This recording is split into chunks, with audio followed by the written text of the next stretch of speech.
사람들에게서 난 것도 아니요 사람으로 말미암은 것도 아니요 오직 예수 그리스도와 그를 죽은 자 가운데서 살리신 하나님 아버지로 말미암아 사도된 바울은 함께 있는 모든 형제와 더불어 갈라디아 여러 교회들에게 우리 하나님 아버지와 주 예수 그리스도로부터 은혜와 평강이 있기를 원하노라.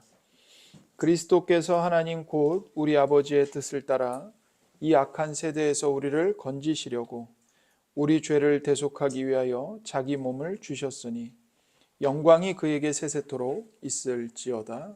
아멘. 이는 살아계신 하나님의 말씀입니다. 오늘도 우리에게 말씀하시는 하나님께 감사합니다. 언제부터 밤부터 눈이 내린 것 같아요. 눈이 많이 쌓였고 또 도로에도 아직 눈이 녹지 않아서 멀리서 오시기 어려우셨을 텐데 이렇게 오셔서 너무 반갑고 또 안전하게 오셔서 감사하고요. 그리고 이제 눈길을 헤치고 오신 만큼 갑절의 은혜를 하나님께서 우리 모두에게 부어주시기를 소원합니다. 오늘부터 이제 주일 오전 예배 시간에 갈라디아서를 강해하고자 합니다. 그래서 우리가 이 갈라디아서를 꼼꼼히 이제 살펴보고자 하는데요. 그 이유는 우리가 이제 복음을 다시 한번 온전히 듣고 알고 또한 믿기 위함입니다. 많은 그리스도인들이 복음을 불신자들, 비신자들만한 위한 것이라고 생각을 합니다. 흔히 우리에게 복음이란 기독교에 들어가기 위한 혹은 이제 교회에 들어오기 위한 그 아주 간단한 기초적인 교리이고, 그러니까 소위 초급반이고, 사람이 하나님 나라에 들어가기 위해 통과해야 되는 하나의 관문이라고 생각을 하죠. 그래서 일단 회심을 하면 그 이후에는 복음을 듣거나 공부하거나 이해할 필요가 없고, 왜냐하면 복음은 예수님 처음 믿을 때 다 떼는 거니까요. 수료를 하는 거니까 필요 없고, 이제 더 고차원적인 내용이 필요하다고 생각을 하기가 쉽습니다. 그러나 바울은 이 갈라디아서에서 그러한 우리의 생각들, 그것들이 매우 잘못된 생각이라고 강조하고 우리의 그런 편견을 충격으로 깨트립니다. 그래서 바울은 뭐라고 말하냐면, 복음은 그리스도인이 되기 위한 초급반이 아니고 복음은 그리스도인의 삶의 전부이다, 이렇게 말합니다. 그리스도인의 삶의 전부가 뭐라고요? 바로 복음입니다. 복음. 그래서 복음은 하나님 나라에 들어가는 이 관문일 뿐만 아니라 하나님 나라의 시민답게 살아가게 하는 생명이고 방식이라고 말합니다. 그래서 그리스도는 복음을 통해 사람과 교회를 변화시키십니다. 그래서 우리에게 평생에 필요한 것은 무엇이냐? 하나님께서 값없이 베풀어 주시는 은혜의 복음입니다. 우리는 하나님의 은혜를 받을 어떤 자격도 없는 자들입니다. 그런데 그런 죄인인 우리에게 그리스도의 삶과 그리스도의 죽음과 그분의 부활을 통해서 이 은혜의 복음을 베푸시는 겁니다. 이 은혜의 복음만이 우리에게 필요한 전부인 것이죠. 그래서 우리는 이렇게 놀라운 은혜의 복음의 능력을 바로 이 갈라디아서를 통해서 다시 한번 새롭게 만나게 되고 깨닫게 되는 겁니다. 또한 우리는 갈라디아서에서 뭘 보게 되냐면, 교회 안에서 복음이 어떻게 부패하고 변질될 수 있는가를 보게 됩니다. 그러니까 교회가 복음에 의해서 세워지잖아요. 교회가 복음을 만들어내는 게 아니고 실은 복음이 교회를 낳고 복음이 교회를 세우는 겁니다. 그런데 놀랍게도 복음에 의해 세워진 교회가 그 교회 안에서 그 교회 성도들 사이에서 복음이 변질된다는 거예요. 그래서 사탄과 또 사탄의 거짓 교사들이 있는데 이들은 거짓된 복음, 가짜 복음, 다른 복음을 계속 끊임없이 교회에 뿌립니다. 그래서 교회 공동체와 성도의 마음 속에서 참 복음을 아주 교묘하게 변질시키고 희석시키고 왜곡시키고 부패하게 만들어요. 그런 일들이 갈라디아 교회 안에 일어난 겁니다. 그래서 사도 바울이 갈라디아서를 통해서 이러한 교묘한 사탄의 역사가 교회 안에서 어떻게 일어나는지를 우리에게 경고하고 있고 경각심을 갖게 합니다. 그래서 오늘은 먼저 사도 바울이 갈라디아서를 어떤 배경에서 기록을 했는지, 그러니까 무엇 때문에 갈라디아 교회에 이 편지를 급하게 써서 보내야만 했는지, 그러니까 갈라디아 교회의 당시 상황이 어떠했는지를 살펴보겠습니다. 두 번째는 바울이 자신의 사도직을 매우 강력하게 주장하고 증명하거든요. 그 이유가 무엇인지 살펴보고요.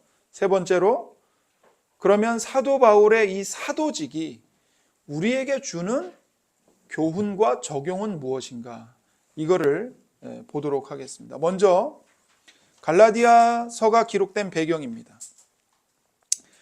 갈라디아서는 바울이 갈라디아 지역에 있는 여러 교회들에게 보낸 편지입니다. 이 갈라디아서는요, 한 교회에만 보낸 게 아니라 그 갈라디아라는 지역 안에 여러 교회가 있었는데 그 여러 교회들이 회람할 수 있도록, 돌려볼 수 있도록 보낸 편지예요.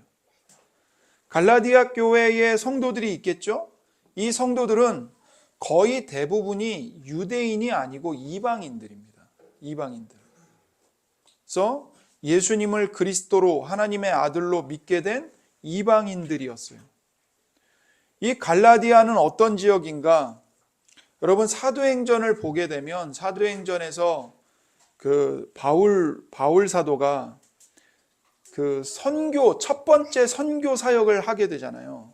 그게 이제 사도행전 13장과 14장에 나오는데, 바울이 첫 번째 선교로 갔던 지역들이 바로 갈라디아 지역입니다. 그래서 더베, 루스드라, 이고니온, 비시디아, 안디옥, 이게 이제 그 사도행전 13장, 14장에 나오는 지역들이거든요. 이 지역들이 전부 다 그 남갈라디아에 속한 지역들이었어요. 이 지역에 바울의 선교 사역과 헌신을 통해서 여러 교회들이 세워진 겁니다. 그래서 갈라디아 교회는 이 지금의 그 튀르키예 지역, 튀르키예, 그러니까 예전에 터키라고 그랬죠. 근데 이게 국가명을 바꿔가지고 튀르키예로 바뀌었는데, 그 예전에 그 터키 지역인 소아시아에서 바울이 전도한 이방인 그리스도인들이 중심이 되어서 세워진 교회들이에요. 그래서 바울은 그 지역에 가서 그 이방인들에게 십자가에 못 박히신 그리스도를 전했고 설교했습니다. 그러자 그들은 예수님을 기쁘게 영접했고 세례를 받고 새로운 공동체를 시작했지요. 그래서 그들의 공동체는 구원을 받고 성령 하나님의 역사를 경험했습니다. 그렇게 복음과 성령님의 역사로 갈라디아 교회들이 시작이 되었고, 바울은 이 교회들이 굳건하게 주의 말씀 안에서 계속 자라갈 것이라고 믿었기 때문에 이제 다른 곳으로 선교를 떠났던 겁니다. 그런데 얼마 지나지 않아서 바울이 충격적인 소식을 듣게 돼요. 바울이 떠난 후에 얼마 지나지 않아 어떤 전도자들이 그 갈라디아 교회들 안에 들어온 겁니다.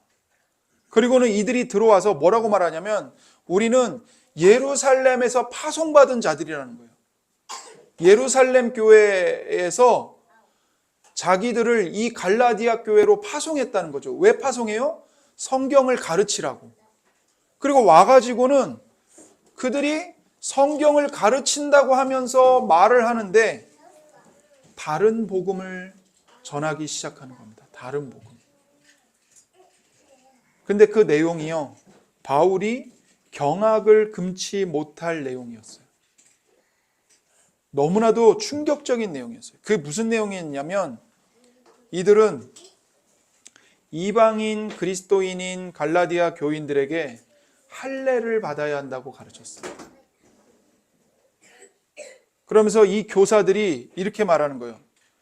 여러분이 그리스도를 믿는 것은 좋은 일입니다.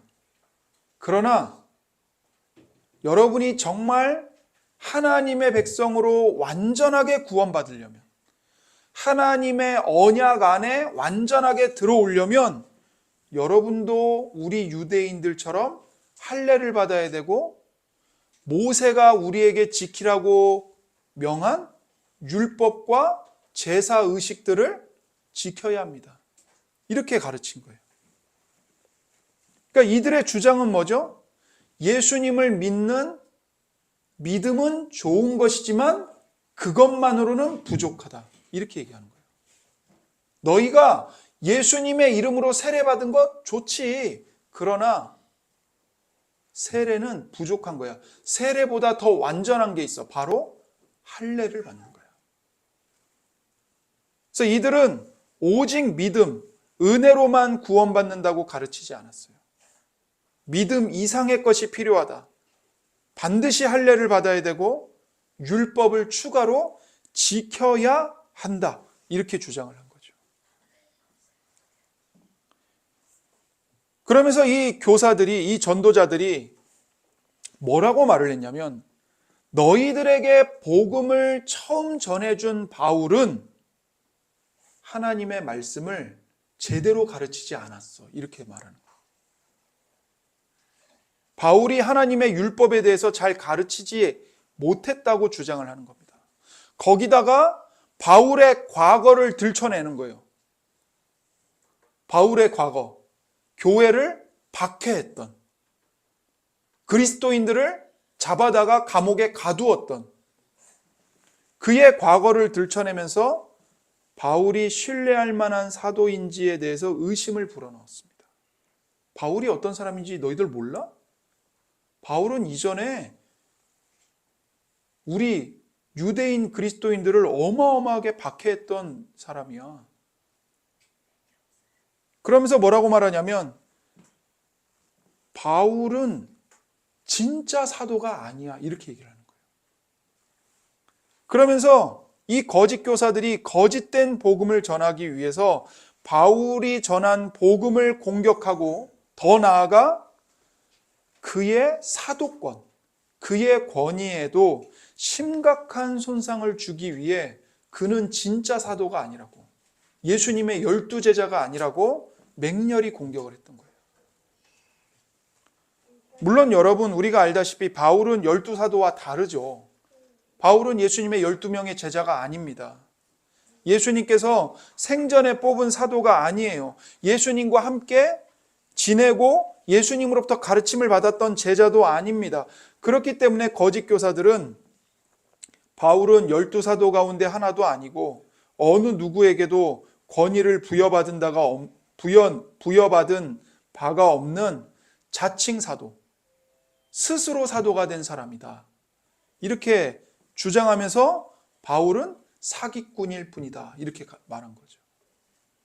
그래서 갈라디아서 1장 10절을 보면 복음을 변질시킨 거짓 교사들이 바울을 어떤 말로 공격했는지를 우리가 유추할 수 있습니다. 여러분 10절을 보세요. 이제 내가 사람들에게 좋게 하랴, 하나님께 좋게 하랴, 사람들에게 기쁨을 구하랴. 내가 지금까지 사람들의 기쁨을 구하였다면 그리스도의 종이 아니니라. 이게 누구의 말인 것 같아요, 여러분? 누구의 말일까요? 바울의 말이에요. 바울이 갈라디아 교회를 향해 한 말이에요. 내가 여러분에게 지금까지 아첨하는 것으로 들립니까? 내가 하나님께도 아첨하고 있다고 생각하십니까? 아니면 내가 여러분의 비위를 맞추려는 것으로 들립니까? 내가 여전히 사람들의 마음을 기쁘게 하고 있다면 나는 그리스도의 노예가 아닐 것입니다. 이렇게 말하는 거예요.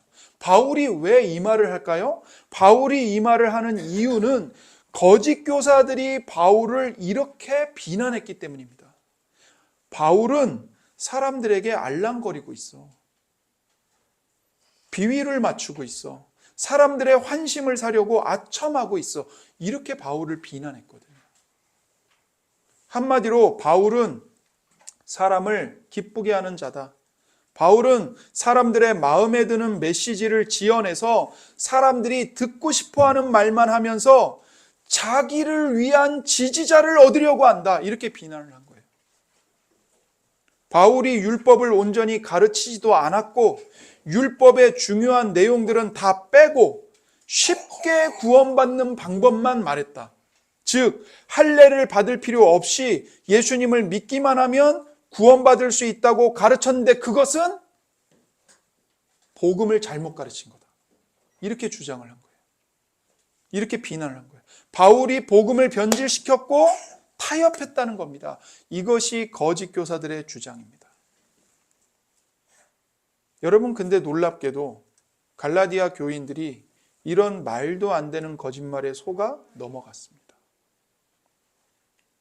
그리고 바울이 이 소식을 듣게 돼요. 그러자 바울이 분개해서 매우 급하게 편지를 써서 보내는 겁니다.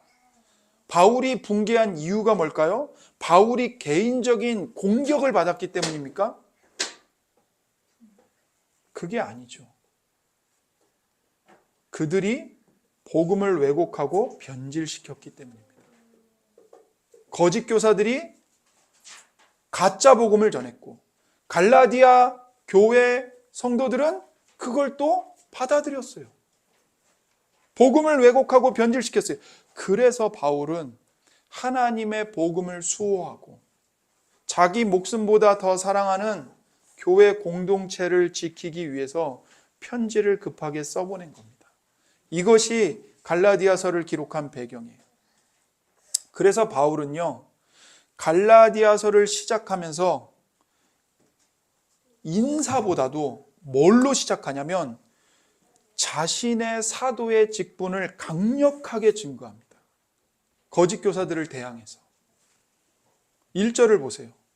사람들에게서 난 것도 아니요 사람으로 말미암은 것도 아니요 오직 예수 그리스도와 그를 죽은 자 가운데서 살리신 하나님 아버지로 말미암아 사도된 바울은, 이렇게 말해요. 여러분, 갈라디아서는 바울이 썼던 여러 서신서들과 비교할 때 시작이요 매우 다릅니다. 다른 서신서들은 굉장히 차분하게, 그리고 이 편지를 받는 교회 성도들을 향해서 감사의 인사를 전하고 복을 전하거든요. 근데 갈라디아서는 여러분 1장을 읽어보시면 아시겠지만 인사는 안 나오고 뭐부터 나오냐면 저주라는 말들이 반복해서 나와요. 왜 그런 거예요? 그만큼 지금 갈라디아 교회가 처한 위기가 매우 심각하기 때문에 그래요. 지금 바울의 마음에는 내가 반갑게 인사를 하고 이럴 지금 신경이 없어요. 갈라디아 교회를 이 이단으로부터 건져내야 되는 거예요. 구출해내야 되는 거예요. 그러니까 굉장히 급하게 말을 하는 거죠. 자기가 해야 할 말을. 그러면서 가장 먼저 뭘 말하냐면 사도의 직분을 강력하게 증거하는 겁니다. 나는 사람들이 시켜서 사도가 된 것도 아니요 사람이 맡겨서 사도가 된 것도 아니요 예수 그리스도께서 그리고 그분을 죽은 사람들 가운데서 다시 살리신 하나님 아버지께서 나를 사도로 임명하셨다. 그 하나님 때문에 나 바울은 사도가 되었다. 이것을 매우 강력하게 얘기하는 겁니다. 그래서 1절에서 바울은 예수님을 죽은 자 가운데서 살리신 하나님을 말하면서 예수님의 부활과 자신의 사도 직분을 직접 연결시킵니다. 여기서 바울이 우리가 읽은 본문에서 하나님이라는 말을요 4번이나 반복해. 4번. 하나님, 하나님, 하나님, 하나님. 나를 사도로 부르신 분도 하나님이고 예수님을 살리신 분도 하나님 아버지시고 하나님 아버지로부터 너희들에게 은혜와 평강이 있기를 바라고 하나님 아버지께서 그분의 뜻을 따라 우리를 이 악한 세대에서 건져주시기 위해 예수님을 주셨다. 계속 하나님, 하나님, 하나님, 하나님이에요. 그리고 그 하나님께 세세토록 영광이 있을지어다.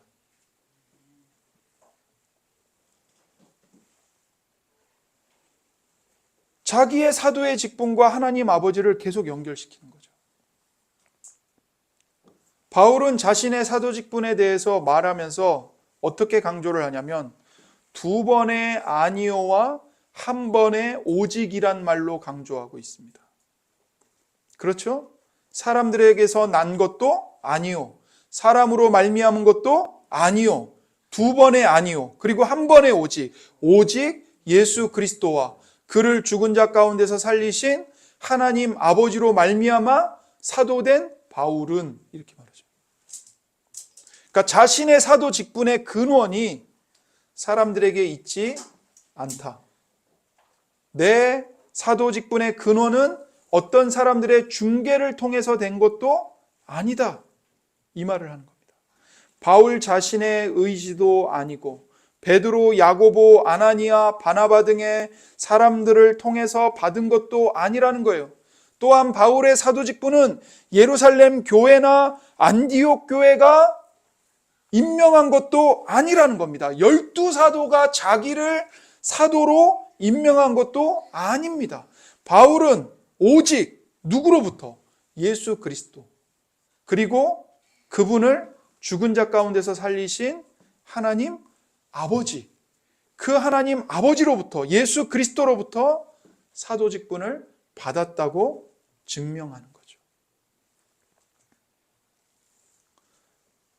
바울의 대적자들, 즉 거짓된 선생들은 바울이 예수님을 직접 만난 적이 없기 때문에 정식 사도가 아니고 스스로 사도라고 주장하는 자에 불과하다고 공격을 했어요.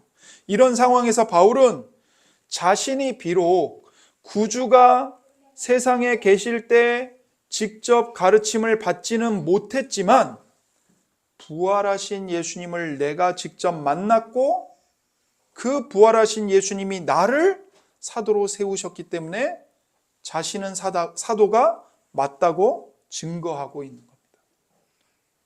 여러분 사도행전 9장에 보세요. 우리가 뭘 알죠? 바울이 다메섹으로 가는 그 길에서 부활하신 예수님을 만났잖아요. 교회를 핍박하고 성도들을 잡아 죽이기 위해서 다메섹으로 가는데 그 가는 사도 바울에게 부활하신 예수님이 강렬한 빛과 함께 나타나신 겁니다. 그러면서 말씀하시는 거예요. 사울아 사울아 네가 어찌하여 나를 박해하느냐. 부활하신 예수님께서 나타나셔서 사울이 가던 길을 멈추시고 막으시고 그 자리에서 회심과 중생의 경험을 시키시는 겁니다. 그런데 이 다메섹 사건은 바울이 회심하는 사건일 뿐만 아니라 사도의 직분을 받는 사건이기도 합니다. 동시에 사도의 직분으로 전하게 될 전체 복음을 계시받는 사건이기도 해요.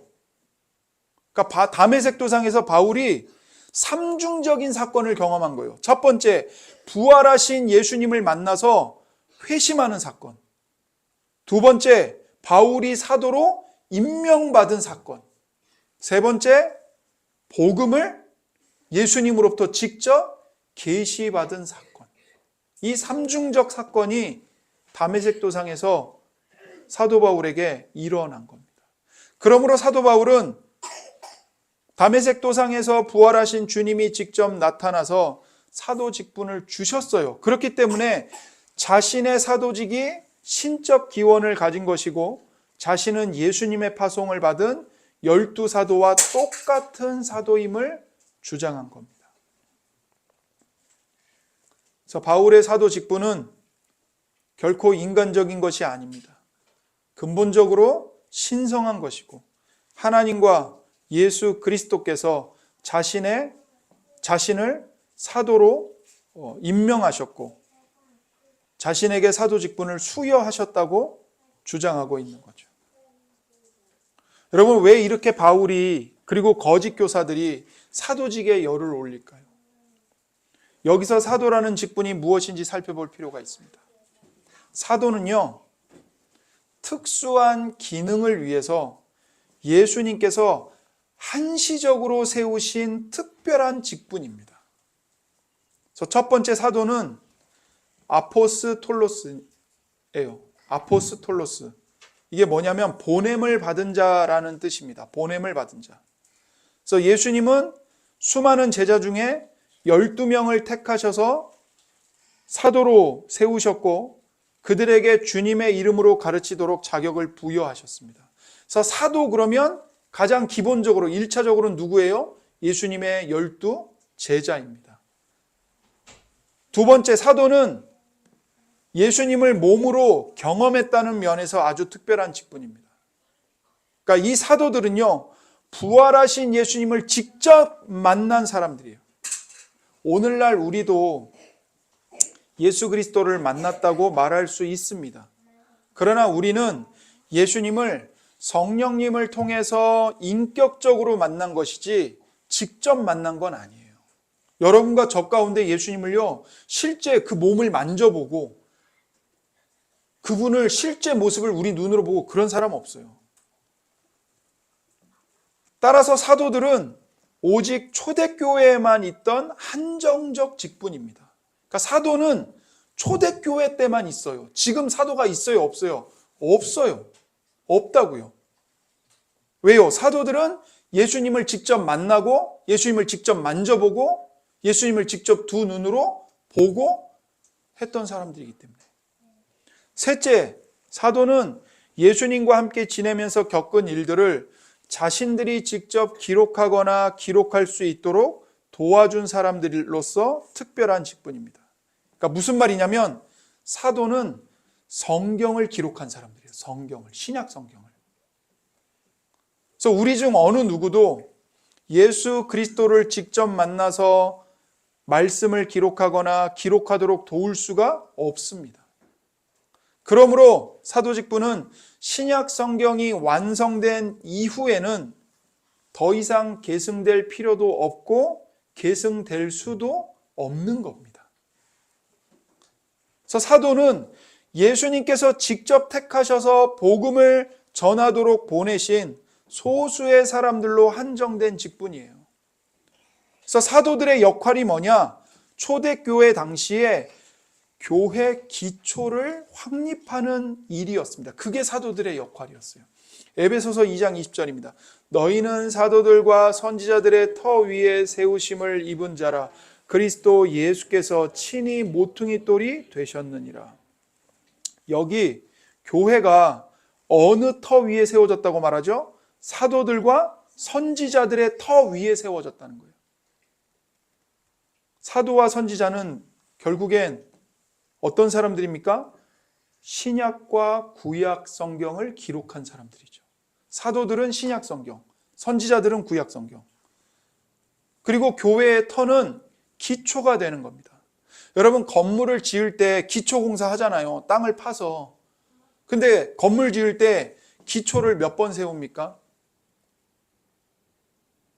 딱 한 번만 세우죠. 기초공사를 딱 한 번만 하고 건물을 세우지, 건물 세운 다음에 기초공사 잘못했네? 다시 기초공사하는 경우 봤어요? 없어요. 그런 경우는 없어요. 딱 한 번만 세우는 거예요. 다시 말해서 사도들은 그들의 사역을 통해서 단번에 이후 2000년 넘게 지속되는, 예수님이 재림하실 때까지 지속되는 교회의 완전한 토대를 세운 겁니다. 사도들은 특별히 성령님과 함께 예수 그리스도의 삶과 가르침을 증언하고 기록했어요. 성령님께서는 특별히 사도들에게 역사하셔서 예수 그리스도에 관해서는 조금도 오류가 없는 말씀을 전달하도록 역사하셨습니다.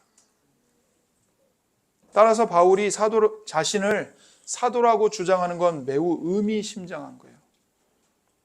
자기가 사도가 아니라면 자신의 말은 오류가 없는 복음이 아니라 그저 예수 그리스도의 가르침에 대한 또 하나의 해석일 뿐인 거죠. 이것이 바울을 대적하는 거짓 교사들의 주장인 거예요. 바울의 복음은 예수 그리스도의 가르침에 대한 그의 개인적인 해석일 뿐이다. 그러나 바울은 그것을 전면으로 반박하면서 바울의 사도직은 사실상 베드로의 사도직과 똑같다고 말을 합니다. 갈라디아서 2장 8절이에요. 베드로에게는 할례 받은 사람에게 복음을 전하게 하시려고 사도직을 주신 분이 나에게는 할례 받지 않은 사람에게 복음을 전하게 하시려고 사도직을 주셨다. 보세요. 예수님이 베드로에게 사도직을 주셨어요. 할례 받은 사람, 유대인들에게 복음을 전하라고 베드로를 사도로 세우셨습니다. 그런데 그 예수님이 동일하게 바울에게도 사도직을 주셨다는 거예요. 너는 할례 받지 않은 사람들, 이방인들에게 복음을 전해라. 사도직을 주셨어요. 그러니까 베드로의 사도직이나 바울의 사도직이나 차이가 있어요, 없어요? 없어요. 동등해요. 베드로는 예수님을 만나서 3년 동안 예수님의 제자로 사역했기 때문에 베드로는 선임 사도이고 바울은 맨 말단 사도이고 그게 아니라고요. 그게 아니에요.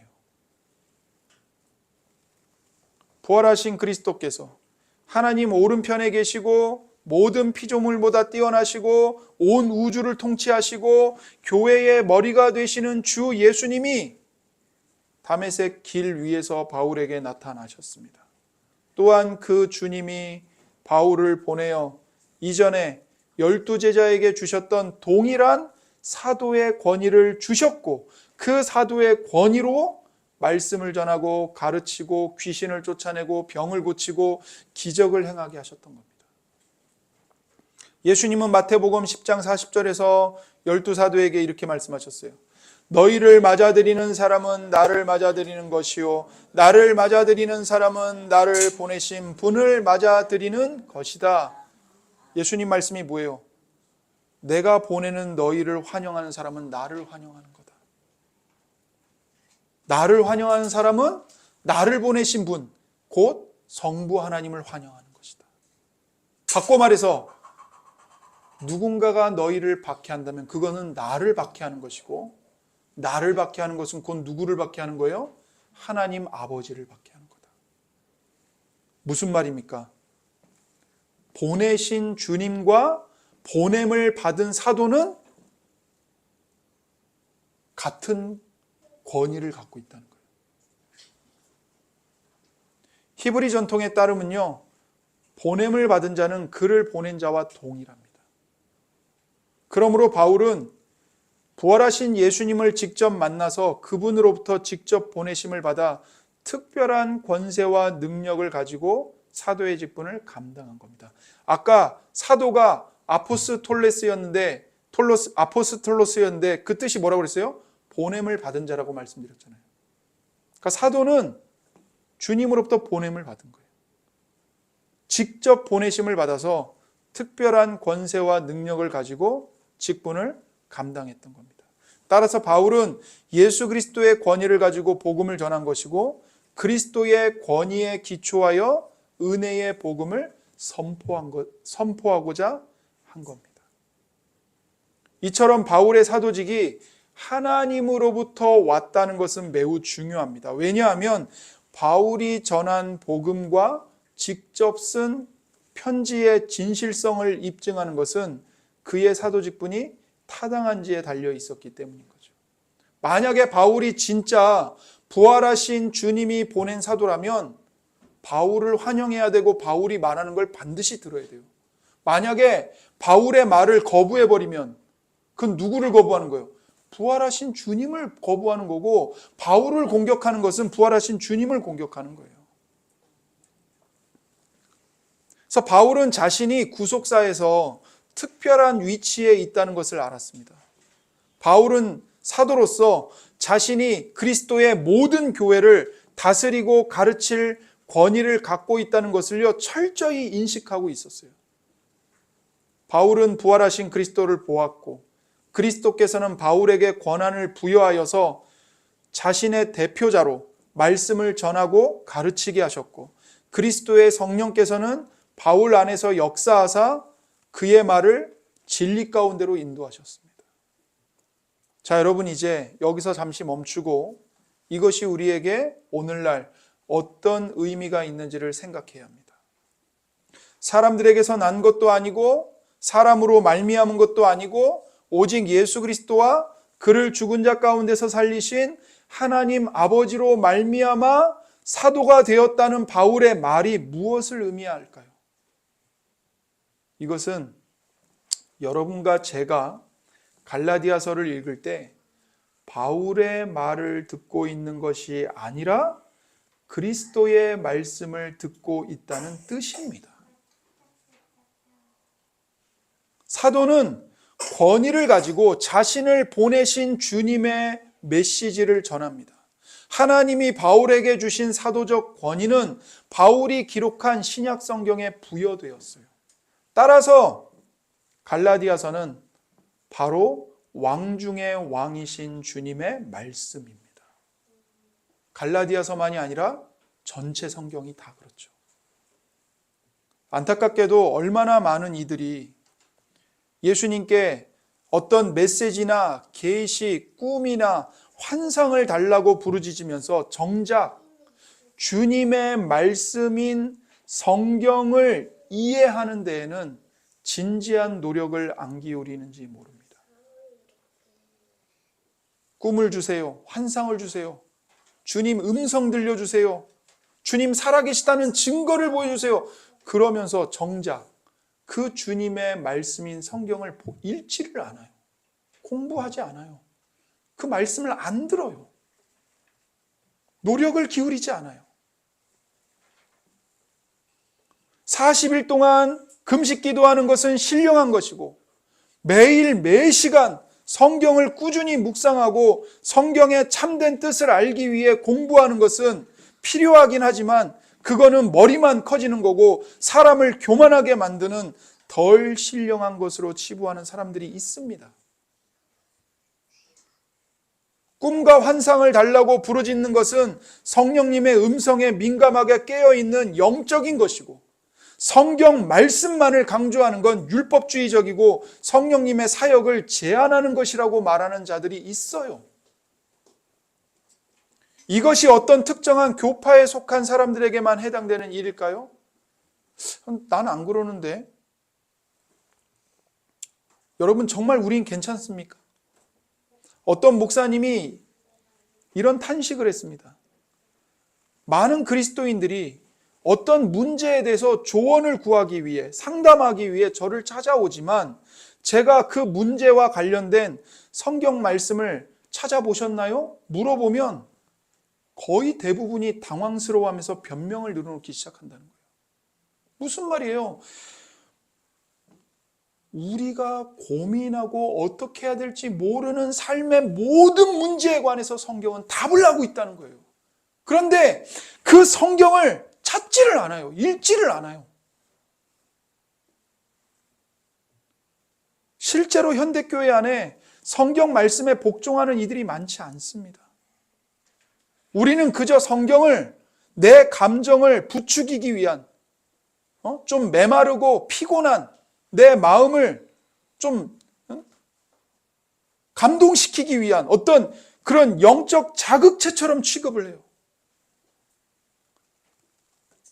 그러나 사도들의 성찰과 절대적 권위에 대해 우리의 생각과 태도와 습관들을 매일 복종시키는 모습은 찾아보기가 힘듭니다. 교회를 다녀도 가정에서 서로를 대하는 태도와 습관들이 사도들의 가르침과 명백하게 반대되는 분들이 있습니다.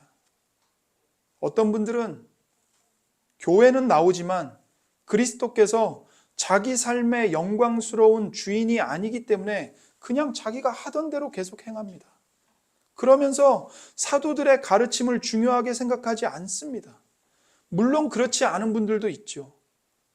중요한 것은 다른 사람이 아니라 바로 나는 지금 어떠한가입니다. 나는. 하나님께서 우리에게 요구하시는 하나님의 뜻과 계명은 분명합니다. 우리가 하나님의 자녀답게 어떻게 살기를 원하실까? 내가 이 상황에서 어떤 선택을 하길 원하실까? 이 질문에 대해서요, 성경 말씀은 알쏭달쏭하게 말하지 않아요. 분명하게 말합니다. 정오의 빛같이 선명합니다. 그런데 왜 성경을 안 읽죠? 순종하기 싫으니까요. 하나님의 말씀을 따라가면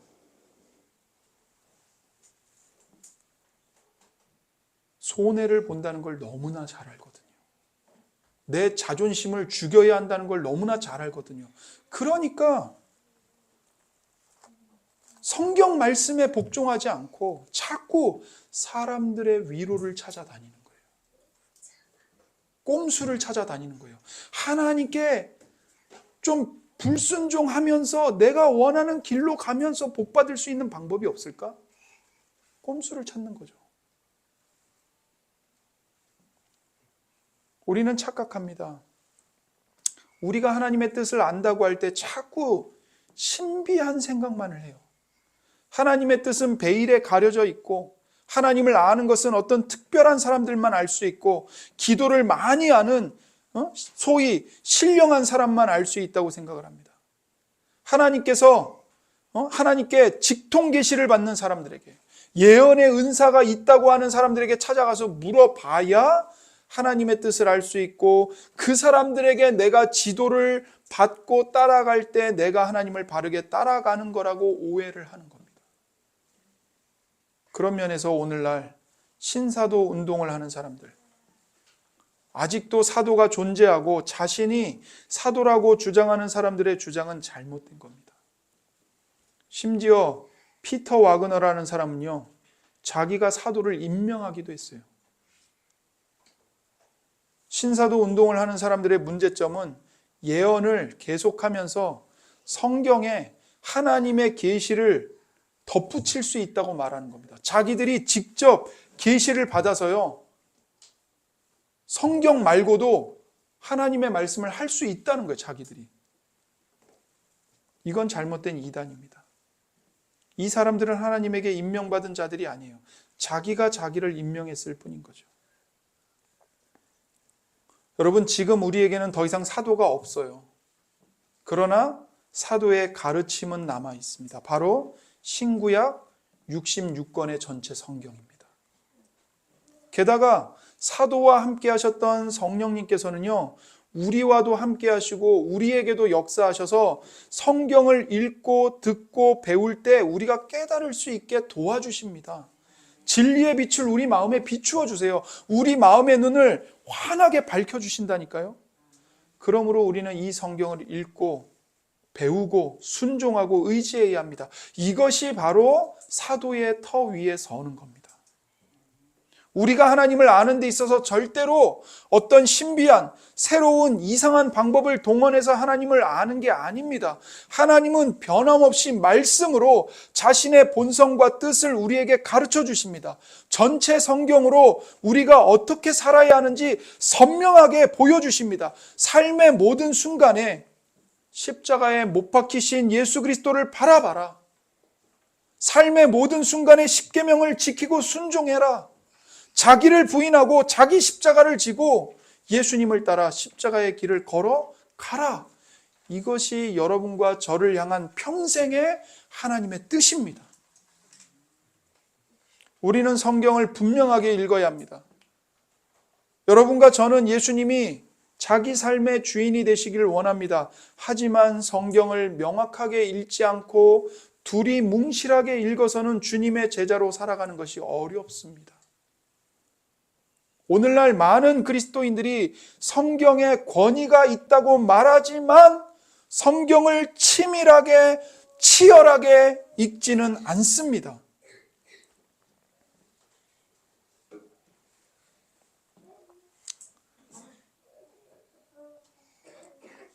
저도 소리를 지를 자격이 없는 인간인데 소리를 지르고 있네요. 어떤 설교자들과 교사들은 성경 말씀으로 교인들의 마음을 마사지하듯이 설교를 합니다. 여러분, 이런 가르침으로는 우리의 신학과 삶과 행위를 개선하거나 변화시킬 수 없습니다.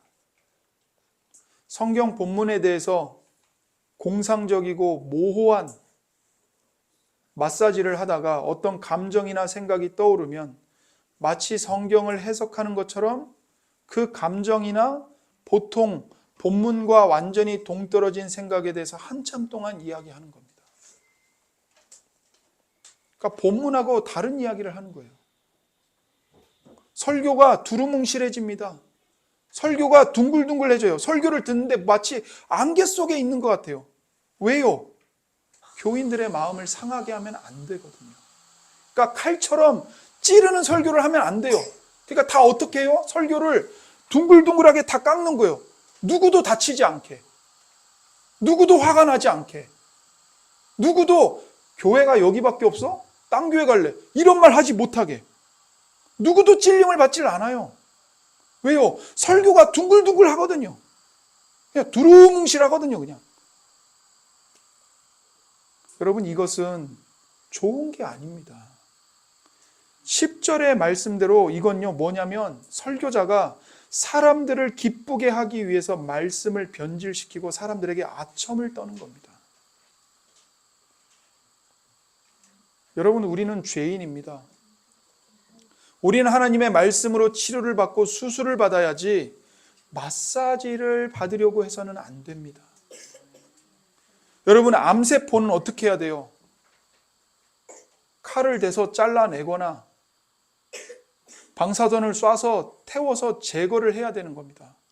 암세포가 자라고 있는데 부드럽게 마사지를 하면 이게 치료가 됩니까?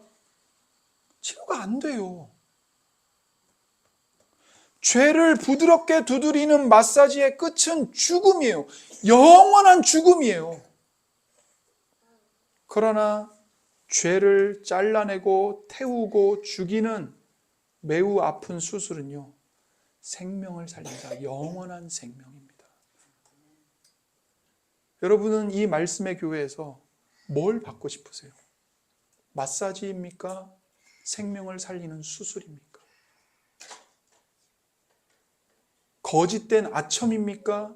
여러분의 죄를 죽이고 여러분의 영혼을, 여러분의 인생을 하나님의 자녀로 거룩하게 하는 하나님의 말씀입니까? 우리 자신 스스로에게, 저는 설교자로서, 여러분은 그 말씀을 듣는 회중으로서 진지하게 질문해야 합니다. 나는 무엇을 원하는가? 우리는 무엇을 향해 가야 하는가? 목사가 성경을 치밀하게 단어와 구문과 본문의 흐름을 가지고 본문의 뜻을 가르치지 않으면 어떻게 될까요? 교회가 부패합니다.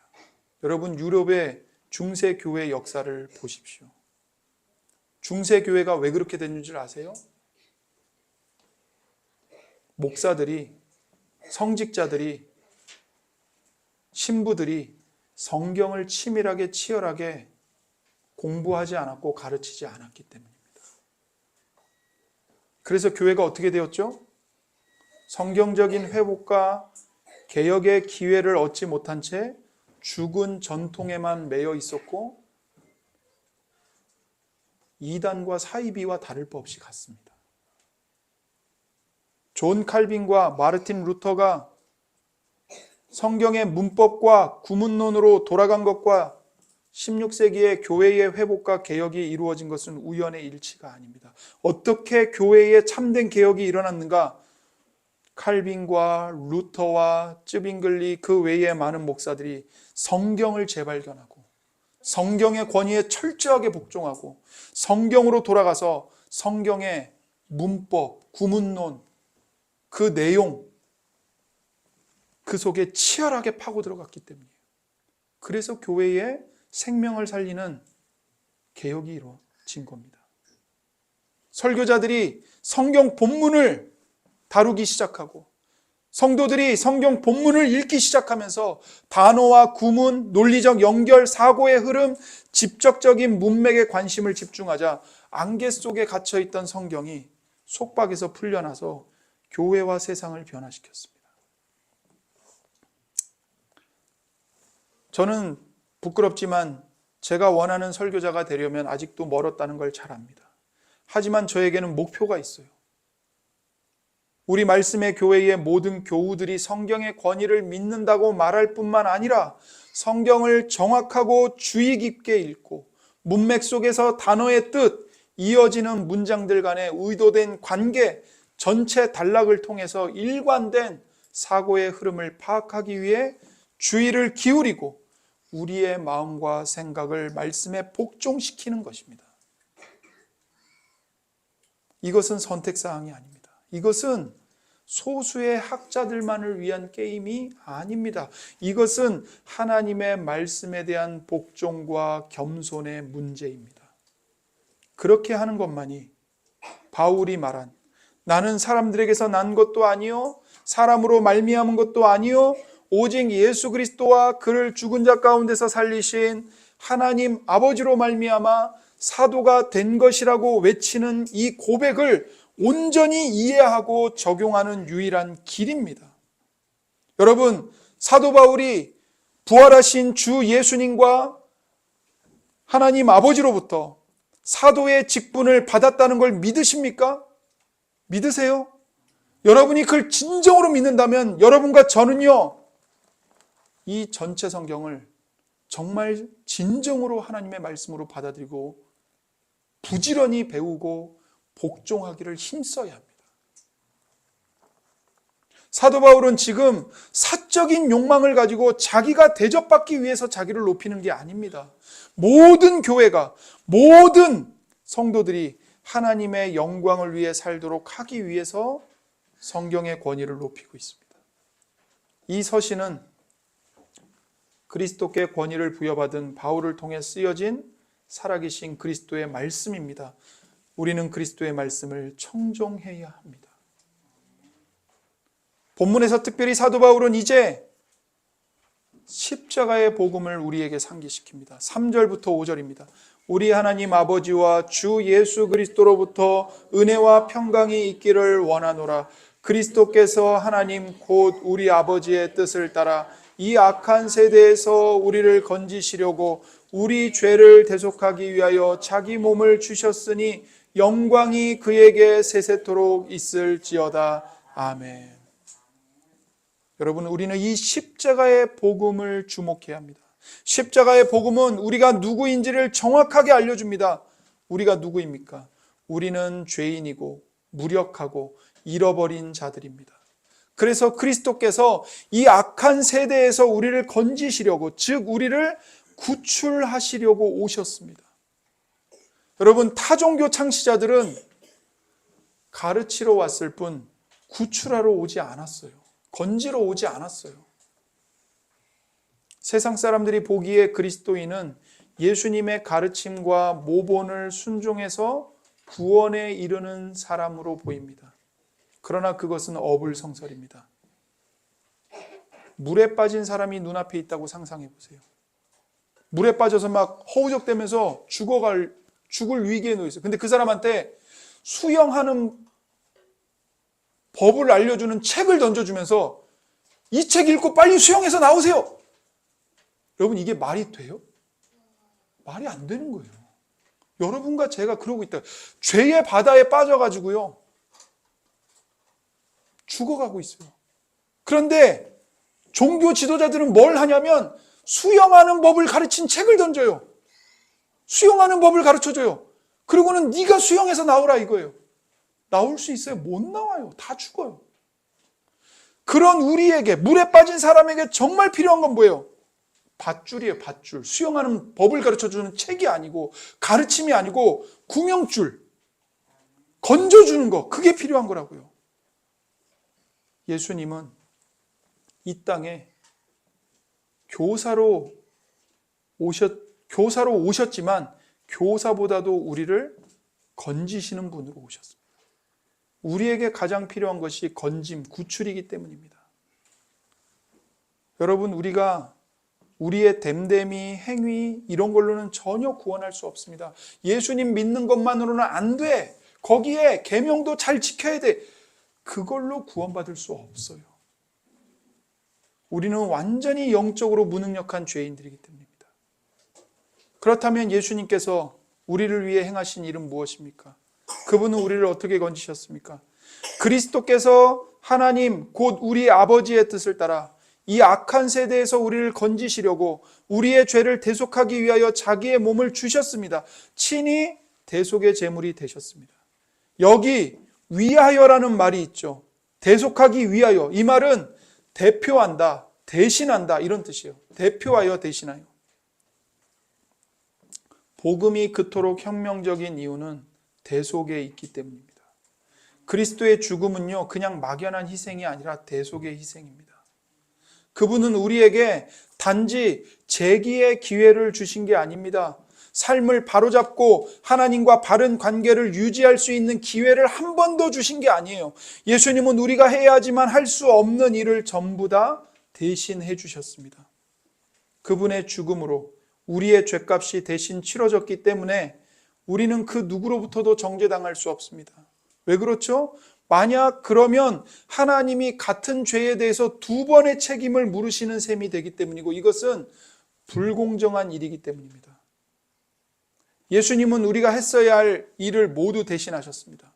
따라서 그분이 우리의 구주가 되시면 우리는 형벌이나 정죄로부터 완전히 해방됩니다. 이 예수님께 더 이상 덧붙일 게 있습니까? 없습니까? 없습니다. 오로지 십자가에 못 박히신 예수 그리스도 그 한 분으로 완전합니다. 복음이 그토록 혁명적인 이유는 예수님의 대속에 있는 거예요. 예수님이 나를 대신해서 다 대리속죄 하셨다니까요. 다 벌 받으셨고 다 정죄 받으셨고. 그래서 하나님 아버지께서 하신 일이 무엇이죠? 하나님은 그리스도께서 우리를 대신하여 이루신 일을 받아들이셨습니다. 그래서 예수님을 죽은 자 가운데서 살리셨어요. 1절에 그래서 사도 바울이 예수님을 죽은 자 가운데서 살리셨다고 말하는 겁니다. 그리스도께서 우리를 위해 얻으시고 이루신 은혜와 평강을 우리에게 주셨습니다. 3절에 그 말씀이 나오죠. 왜 그렇게 하셨습니까? 모두 다 하나님의 은혜로 되었기 때문입니다. 우리의 행위 때문이 아니고 하나님 곧 우리 아버지의 뜻을 따라 된 일입니다. 우리가 건져달라고 한 게 아니라 하나님이 은혜로 이것을 계획하셨습니다. 우리는 스스로 건짐받는 게 필요한지조차 알지 못했어요. 이것은 스스로 결코 이룰 수 없는 일이었고 그리스도께서 우리를 건지기 위해 은혜로 오셨습니다. 그리스도의 사명의 동기는, 그리스도의 사명의 기원은 하나님의 뜻 외에는 아무것도 없습니다. 오직 하나님의 뜻으로 말미암아 오신 겁니다. 우리는 건짐받을 자격이 전혀 없었습니다. 그래서 구원은 순전히 은혜입니다. 그래서 바울이 5절에서 뭐라고 말하냐면 이렇게 말하는 거예요. 영광이 그에게 세세토록 있을지어다. 아멘. 우리가 한 게 아무것도 없기 때문에 오직 하나님의 은혜이기 때문에 모든 영광은 하나님께만 세세토록 돌려져야 합니다. 우리가 만약에 구원에 기여했거나 스스로를 건졌다면 우리도 구원에 한몫했으니까 자화자찬할 수 있죠.